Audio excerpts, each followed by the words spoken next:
Welcome to trade with শঙ্খ।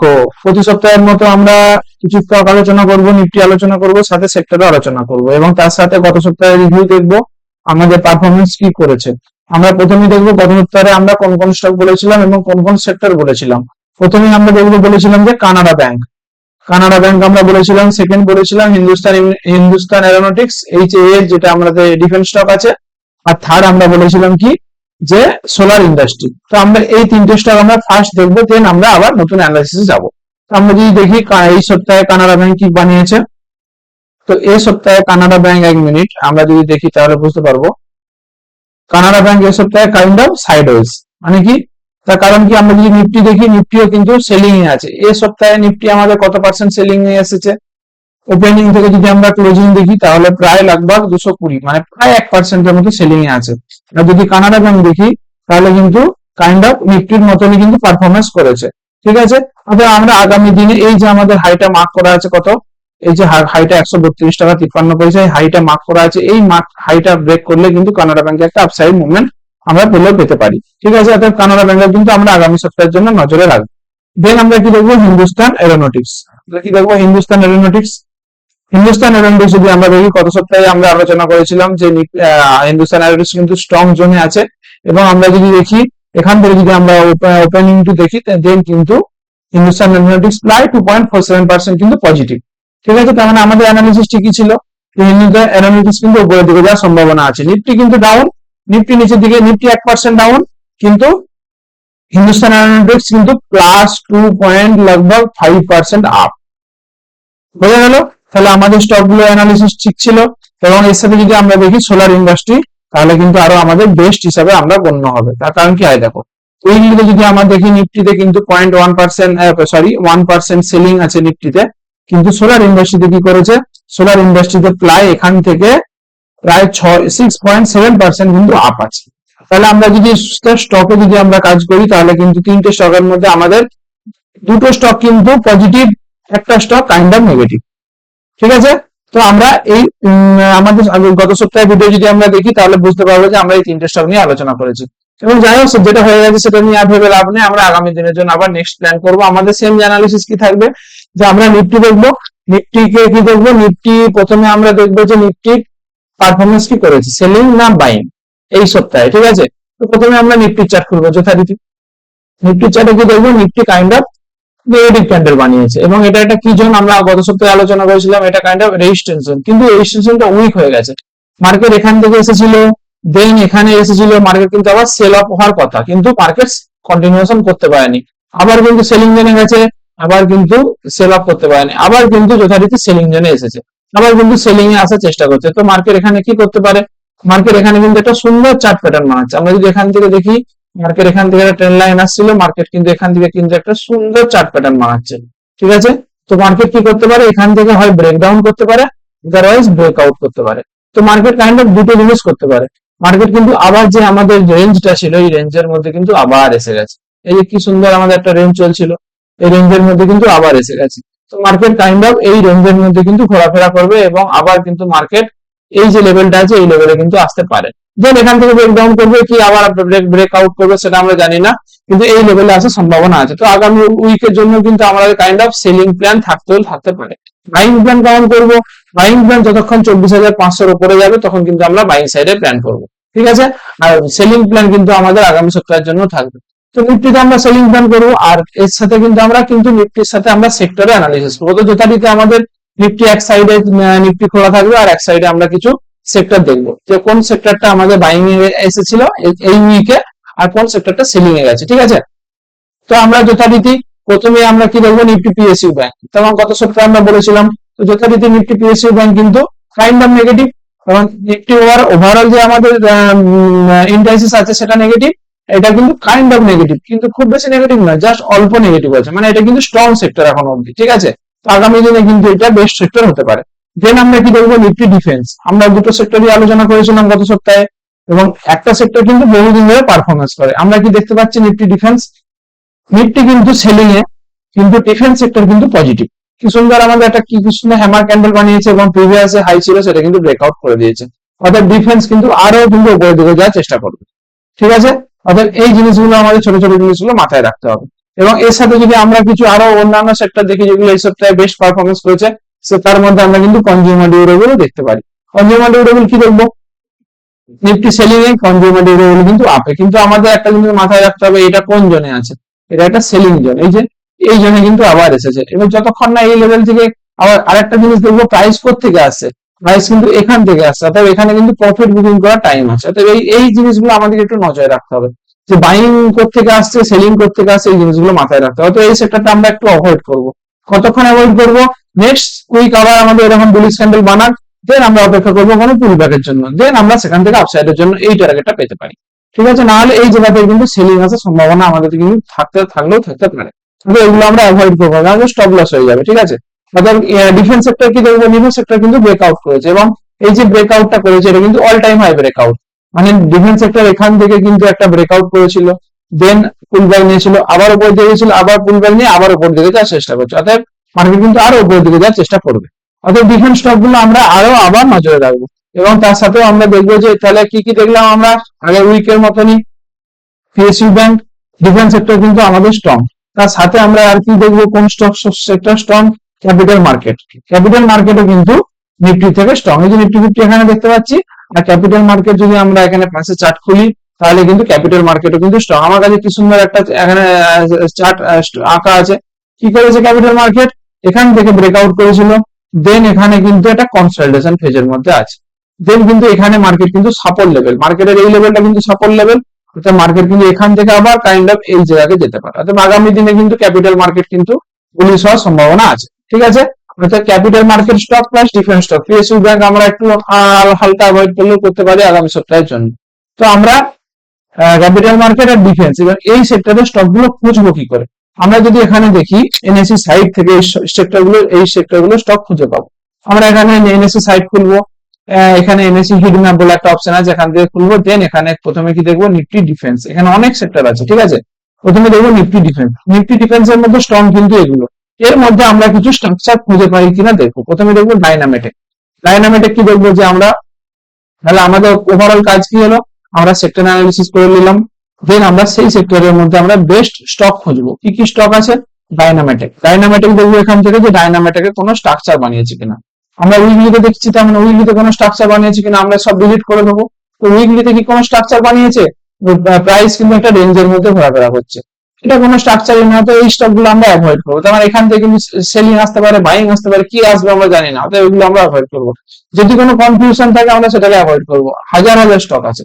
ঠিক আছে, দেন কি দেখবো, অ্যাস্টা মাইক্রোওয়েভ। অ্যাস্টা মাইক্রোওয়েভও কিন্তু আমরা যদি এখান থেকে দেখি, তাহলে কিন্তু অ্যাস্টা মাইক্রোওয়েভও কিন্তু একটা, আমরা এখান থেকে সবকিছু ডিলিট করে দেবো এবং কি করেছে আমরা সেটা একটু অ্যানালিসিস করবো। তো অ্যাস্টা মাইক্রোওয়েভ সাধারণত কি করে, যে কোনো স্টক আমরা দেখতে পেলেই প্রথমে আমাদেরকে হিস্টোরিক জিনিসটা দেখতে হবে। তো এখান থেকে একটা অ্যাস্টা মাইক্রোওয়েভ উপর দিকে র্যালি দিয়েছিল, দেন কি করেছিল, একটা কাইন্ড অফ রেক্ট্যাঙ্গেল, মানে একটা যে সাইড হয়েছিল, দেন আবার ফেটেছিল, আবার কি করছে অ্যাস্টা মাইক্রোওয়েভ, আবার কিন্তু একটা রেঞ্জের মধ্যে ফেঁসে আছে, আবার কিন্তু এখান থেকে যত দেখো, এখান থেকে যত বেশি রেঞ্জ তত বেশি ব্রেকআউট, আবার কিন্তু এখানে কিন্তু রেঞ্জটা একটু ছোট, তো এখানে ব্রেকআউট হলে কিন্তু ছোট ব্রেকআউট হবে। আমরা অপেক্ষা করবো ব্রেকআউটের জন্য, এখানে আমাদের রেজিস্ট্যান্স মার্ক করে নেবো, আর এখানে আমাদের সাপোর্ট মার্ক করে নেবো। অর্থাৎ অ্যাস্টা মাইক্রোওয়েভ কিন্তু সাপোর্ট জোনে ট্রেড করছে। অর্থাৎ আমরা যদি এখান থেকে একটা প্ল্যান করতে পারি, ছোট্ট রিস্ক রিওয়ার্ড দিয়ে কত 5% মতো, তাহলে কিন্তু আমরা আপসাইডে প্রায় 7% 8% মতো আমরা মুভ পেলেও পেতে পারি অ্যাস্টা মাইক্রোওয়েভে। ঠিক আছে, কিন্তু এটা আমরা বেস্ট আমরা মুভ কখনই পাবো, কি বললাম, বেস্ট মুভ পাবো যখনই এইরকম কোন একটা সাইডওয়েজ মুভমেন্ট থাকবে, এইরকম একটা সাইডওয়েজ মুভমেন্ট থাকবে, দেন ব্রেকআউট করবে, দেখো হিউজ ব্রেকআউট 1100 থেকে 1800।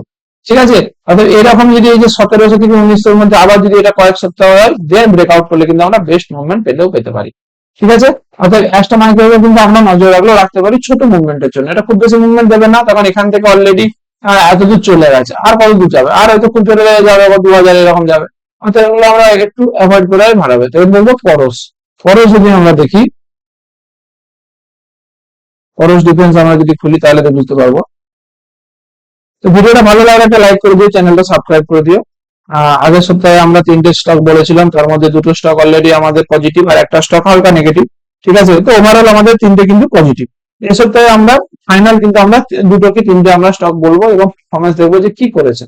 পরশ ডিফেন্স কি করেছে আমরা প্রথমে দেখবো। পরশ ডিফেন্স স্টকটা কি করে, পরশ ডিফেন্স কি করে, ফরেস্ট ডিফেন্স হচ্ছে একটা র্যালি দেয়, দেন পুলবার দেয়, দেন ব্রেকআউট করে, এটা কিন্তু ব্রেকআউট ফেলিয়ার হয়েছিল, দেন আবার কিন্তু একটা র্যালি দেয়, দেন এখান থেকে কিন্তু একটা আবার হিউজ ব্রেকআউট করে। তো সেম স্ট্রাকচার, এটা কিন্তু শর্ট টার্মের স্ট্রাকচারটা বানিয়েছে। আমরা যদি ডেলিতে দেখি, সরি উইকলিতে যদি আমরা দেখি, এখান থেকে একটা র্যালি দিয়েছিল, দেন কিন্তু আবার একটা স্ট্রাকচার বানিয়েছে। কি বললাম, হিস্ট্রি রিপিট করে। কিন্তু এখান থেকে র্যালি দিয়েছিল, একটা স্ট্রাকচার বানিয়েছিল, দেন ব্রেকআউট করেছিল, আবার কিন্তু এখান থেকে গেছে, আবার একটা স্ট্রাকচার বানাচ্ছে। তো এখান থেকে কিন্তু আবার ব্রেকআউট করলে কিন্তু আবার বেস্ট মুভমেন্ট দিতে পারে। তো আমরা যদি এটা ডেলিতে দেখি, উইকলিতে আমরা দেখলাম যে প্রাইস বুলিশ, অর্থাৎ আমরা এটা ডেলিতে দেখবো। ডেলিতে যদি আমরা দেখি যে আমাদের এখান থেকে একটা সিম্পল ট্রেন লাইন আসছিল, ঠিক আছে, দেখো one touch, second touch, third touch, ঠিক আছে, এবং এখান থেকেও কিন্তু একটা সাপোর্ট লাইন আসছিল, ঠিক আছে। আমরা যখন সাপোর্ট লাইন টানি, তাহলে এটা কি স্ট্রাকচার বানাচ্ছে, এটা কাইন্ড অফ এরকম একটা স্ট্রাকচার বানাচ্ছে, ঠিক আছে। অর্থাৎ আমাদের এই স্টকে আমরা কিভাবে এন্ট্রি করবো। তো আমাদের যদি সোমবার দিন যদি স্টকটা যদি গ্যাপ আপ খুলে, যদি এর উপরে খুলে 1399 মানে 1400 উপরে যদি খুলে, তাহলে কিন্তু আমরা একটা উপরে যদি 1 আওয়ার কি 30 মিনিটের ক্যান্ডেল যদি ক্লোজ করে, তাহলে আমরা এর নিচে এই যে ক্যান্ডেলটা ব্রেকআউট করেছিল, এর নিচে আমরা স্টপ লস রেখে কিন্তু 1:2 টার্গেট কিন্তু আমরা আগামী সপ্তাহে কি আগামী 10-15 দিন 20 দিনের জন্য কিন্তু আমরা প্ল্যান করতে পারি 1600-1700 টার্গেটের জন্য। এইটা কিন্তু আমাদের বেস্ট স্টক হতে পারে আগামী দিনে ডিফেন্স সেক্টরের জন্য। পরশ ডিফেন্স আমরা কিন্তু এটা নোট করে রাখবো, ঠিক আছে। এর সাথে আমরা আর কি বললাম, তাহলে ডিফেন্স সেক্টর থেকে আমরা একটা স্টক পেয়ে গেলাম, কি স্টক, সেটা হচ্ছে পরশ ডিফেন্স। এরপর আমরা কি দেখবো ডিফেন্স সেক্টরের সাথে, আর একটা কোন সেক্টর বললাম ডিফেন্স সেক্টরের সাথে, হচ্ছে ক্যাপিটাল মার্কেট। আমরা কিচ্ছু না, আমরা এখানে যাব, আমাদের কাজ হচ্ছে সেক্টর অ্যানালিসিস করা, দেন আমরা স্টক আমরা খোঁজার দরকার নেই, স্টক এখান থেকে আমাকে দিয়ে দেবে, ঠিক আছে। তো নিফটি ক্যাপিটাল মার্কেট আমরা এখানে খুঁজবো, কোথায় ক্যাপিটাল মার্কেট আছে, এখানে কিন্তু ক্যাপিটাল মার্কেট আমরা খুঁজবো থিমেটিক ইন্ডেক্স থেকে। যদি থিমেটিক ইন্ডেক্সটা না থাকে, তাহলে আমরা সেক্টরাল ইন্ডেক্স যাব। সেক্টরাল ইন্ডেক্স কি দেখবো, এখানে কিন্তু ক্যাপিটাল মার্কেট কোথায় আছে, ক্যাপিটাল মার্কেট এখানে কিন্তু ক্যাপিটাল মার্কেট কোথাও নেই, ঠিক আছে। থিমেটিক ইন্ডেক্সে যাব, Nifty commodities, consumption, CPSC, energy, infra, MNC, PSC, service, এসব আছে, মাল্টি, এসব অনেক কিছু আছে, ডিফেন্স, এই যে ক্যাপিটাল মার্কেট দেখতে পাচ্ছি আমরা, সব কিছু কিন্তু এখানে পেয়ে যাবো। তো এখান থেকে আমাদের কিন্তু বেস্ট স্টক পেয়ে যাবো কেফি আইএনটেক, ঠিক আছে, KFINTEC, আমরা এই স্টকটা অ্যানালিসিস করবো। তো উইকলিতে যদি আমরা দেখি একটা সিম্পল জিনিস, উইকলিতে কি আছে, স্টকটা ডাউন ট্রেন্ড আছে, অর্থাৎ এই স্টক আমরা অ্যাভয়েড করবো। যে স্টক ডাউন ট্রেন্ড আছে আমরা অ্যাভয়েড করবো, তার কারণ কি, এটা লোয়ার লো ফরমেশন আছে মার্কেট, এই যে লোয়ার লো ফরমেশন আছে, তবে এটা যতক্ষণ না আপ ট্রেন্ডে শিফট হয় ততক্ষণ আমরা এটা অ্যাভয়েড করবো। যতক্ষণ না এই যে সুইংটা আছে হাজার লেভেলে যতক্ষণ না ব্রেক করছে, এটা আমরা অ্যাভয়েড করবো, ঠিক আছে। দেন কি দেখবো, মতিলাল ওএফএস, ঠিক আছে, মতিলাল ওএফএস আমরা দেখবো, মতিলাল ওএফএস, ঠিক আছে, মতিলাল ওএফএস দেখবো, মতিলাল ওএফএস, ঠিক আছে। তো এটা আমাদের কি স্টক, এটা আমরা অ্যানালিসিস করবো। তো আমাদের সিম্পল স্ট্রাকচার, এখান থেকে আমাদের একটা ট্রেন লাইন আসছে, কি সুন্দর একটা ট্রেন লাইন আসছে, মান্থলিতে যদি আমরা দেখি তাহলে কিন্তু একটা খুব সুন্দর ট্রেন লাইন আসছে, খুব সুন্দর ট্রেন লাইন আসছে, আর নিচে দিয়ে কিন্তু কোনো সাপোর্ট কিন্তু কিছু আসছে না। এবং আমরা ডেইলিতে দেখি, এটা কিন্তু একটা রেঞ্জের মধ্যে ফেঁসে আছে, কেন এটা ব্রেকআউটও করছে না, কোনো সাপোর্ট জোনে নেই, একটা রেঞ্জের মধ্যে ফেঁসে আছে। তো এগুলো আমরা অ্যাভয়েড করবো, যে স্টক আমাদের কনফিউশন হবে আমরা অ্যাভয়েড করবো, শুধু তো ফেঁসে তো লাভ নেই। তাহলে ইউটিআই এএমসি আমরা দেখবো, আমাদের বেস্ট স্টক বেস্ট সেক্টর থেকে আমাদের খুঁজতে হবে, হাজার স্টক আছে। ইউটিআই এএমসি কি, এটা এটা কি আছে, এটা ডাউন ট্রেন্ডের স্টক আছে, অ্যাভয়েড করবো, কোনো দরকার নেই।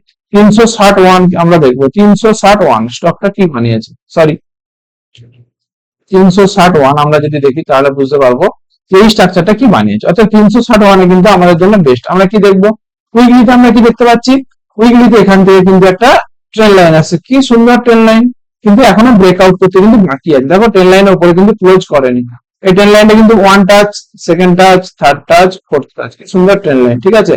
অর্থাৎ নেক্সট উইক আমরা অপেক্ষা করবো, এর উপরে যদি কোনো ক্যান্ডেল ক্লোজ দেয় 1200-র উপরে কি 1180-র উপরে, 1200-র উপরে আমরা ধরবো, তখন এখানে একটা সিম্পল রেজিস্ট্যান্স আছে, এইটা একটা রেজিস্ট্যান্স জোন। আমরা যদি এখান থেকে ভলিউম প্রোফাইল লাগাই, তাহলে কিন্তু দেখতে পাবো যে মার্কেট কিন্তু 1100-তে কিন্তু বেস্ট ভলিউম আছে, অর্থাৎ মার্কেট যদি 1200-র উপরে যায় তাহলে কিন্তু একটা হিউজ র্যালি দিতে পারে। এবং ডেইলিতে যদি আমরা দেখি, প্রাইস কিন্তু একটা ভিসিপি প্যাটার্ন বানিয়েছে, মানে ভলাটিলিটি কনসেপ্ট প্যাটার্ন যেটা আমরা বলি, তখন প্রাইস কিন্তু একটা রেঞ্জে অনেক দিন থেকে আছে। আমরা যদি দেখি এখান থেকে না করে প্রায় 6 জানুয়ারি 2025 থেকে কিন্তু একটা রেঞ্জে ফেঁসে গেছে। এটা আমরা ওয়াচ লিস্টে রাখতে পারি, তখন এটা আমাদের এন্ট্রি এখনো আসেনি, ব্রেকআউট হোক দেন আমাদের এন্ট্রি প্ল্যান করবো, ঠিক আছে। 360, দেন দেখবো আমরা কি সিডিএসএল। সিডিএসএল যদি আমরা দেখি তাহলে সিডিএসএল এর কোনো স্ট্রাকচার বানিয়েছে কিনা, সিডিএসএল এর কিন্তু ব্রেকআউট হয়নি। যে স্টকে ব্রেকআউট হয়নি আমরা শুধু শুধু সেই স্টকে মাথা ঘামিয়ে লাভ না, যখন ব্রেকআউট হবে তখন আমরা দেখবো, এখনই দেখার দরকার নেই। ঠিক আছে, তো আমরা পরপর অ্যানালিসিস করবো, যদি কোনো সুযোগ না দেয় না করবো, ট্রেড করতেই হবে এমন কোনো মানে নেই। ঠিক আছে, তো আমরা পরের সপ্তাহের জন্য আবার সময় পাবো। তো গ্রো এ কি দেখবো, গ্রো কিন্তু ব্রেকআউট করেন, একটা রেঞ্জের মধ্যে ফেসে গেছে। তো গ্রো এবং নাম ইন্ডিয়া, আনন্দ রাঠি, এগুলো আমরা পরপর দেখবো, যেটাই আমার সুযোগ দেবে সেটাতেই আমরা সুযোগ ব্যবহার করবো। সরি, এনএলসি খোলা আছে, NAM ইন্ডিয়া, হ্যাঁ Nipon India life India AMC. তো ওইগুলিতে এটা আমরা কি দেখবো, আমরা সিম্পল জিনিস দেখবো, নিপন ইন্ডিয়া। নিপন ইন্ডিয়া কিন্তু আমাদের জন্য একটা স্ট্রাকচার হলেও হতে পারে, কিন্তু এও একটা রেঞ্জের মধ্যে ফেসে গেছে, না করছে ব্রেকআউট, না করছে কোনো সাপোর্টের জন্য, অর্থাৎ ওগুলো আমরা অ্যাভয়েড করবো। তার কারণ কি, আমাদের নাম ইন্ডিয়া আনন্দ রাঠি ক্যাম্পস, আনন্দ রাঠি ক্যাম্পস, ঠিক আছে। তো আগামী উইকে আনন্দ রাঠি, এটা কিন্তু কাইন্ড অফ ব্রেকআউট করেছে, কিন্তু ব্রেকআউটটা অতটা মানে কি বলবো, অতটা ভালো স্ট্রাকচার নয়। এইরকম ভাবে যদি ব্রেকআউট করতো, এই জায়গায় কিন্তু আমাদের আনন্দ রাঠি একটা এন্ট্রি দিলেও দিতে পারতো। এই জায়গায়, এই জায়গায় যেমন এই যে যেমন এই স্ট্রাকচার, এই স্টকটার মানে কি বলবো, কি আমি কি বললাম, হিস্ট্রি কিন্তু রিপিট করে। কি করে, আমরা এখান থেকে দেখলাম যে স্টকটা এতদূর গেছিল, দেন এখানে একটা কনসলিডেশন করেছিল, দেন ব্রেকআউট করেছিল, দেন একটা হিউজ র্যালি, তো আবার কিন্তু একটা এখানে কনসলিডেশন করেছিল, দেন র্যালি দিচ্ছে।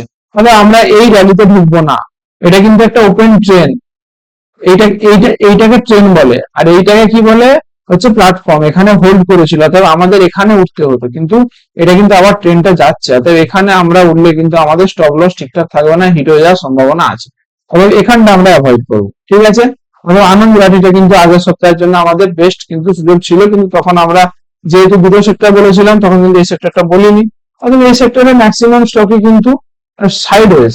ঠিক আছে, অর্থাৎ এই সেক্টরটা আমরা আগামী সপ্তাহের জন্য অ্যাভয়েড করলেও করতে পারি। যখন কোন সেক্টর যখন সাইডওয়েজ থাকবে না, মানে সেক্টর হয়তো বুলিশ, কিন্তু স্টক গুলো যদি সাইডওয়েজ থাকে, তাহলে কিন্তু সেই সেক্টরটা চলার সম্ভাবনা কিন্তু কম। তাহলে আগামী সপ্তাহের জন্য আমাদের জন্য বেস্ট সেক্টর কিন্তু ডিফেন্স।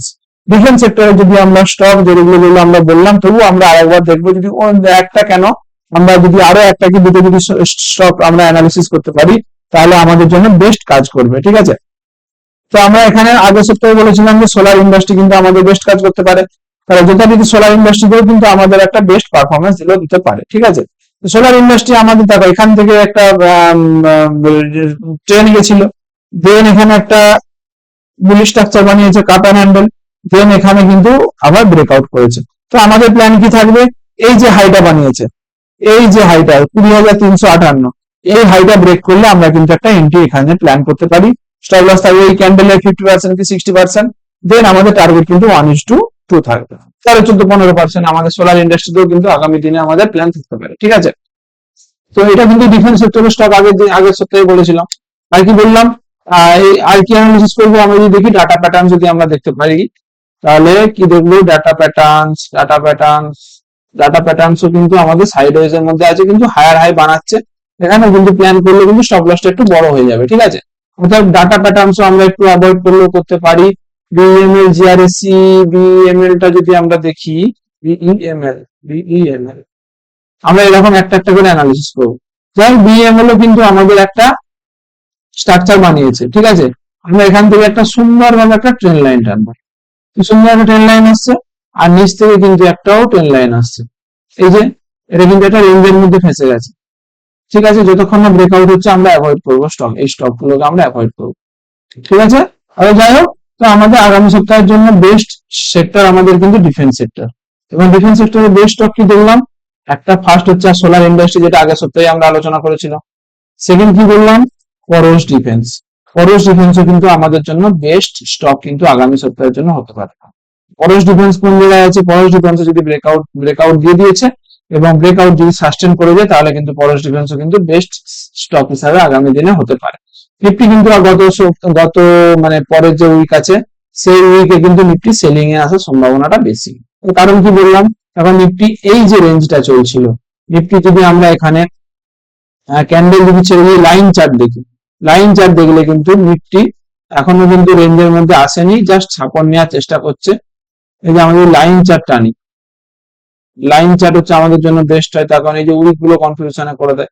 তো এখান থেকে কিন্তু নিফটি হয় সাপোর্ট নিতে পারে, আদারওয়াইজ কিন্তু এই যে যেটা ব্রেকআউট করেছিল সেটা কিন্তু ফেলিওর হিসাবে এসে কিন্তু ভেতরে রেঞ্জের মধ্যে ঢুকে গেলে তখন কিন্তু আবার এখানটাকে আসতে পারে, দেন এখান থেকে ব্রেকআউট করতে পারে। ঠিক আছে, ভিডিওটা ভালো লাগাটা লাইক করে দিও, চ্যানেল সাবস্ক্রাইব করে দিও। ধন্যবাদ আজকের মতো। আমরা আবার আগামী দিনে আগামী সপ্তাহে আজকে যে স্টক গুলো বললাম সেগুলো কি পারফরমেন্স করেছে সেই নিয়ে আলোচনা করব, সাথে নিফটি অ্যানালিসিস করব। ধন্যবাদ ভিডিওটি শেয়ার করার জন্য।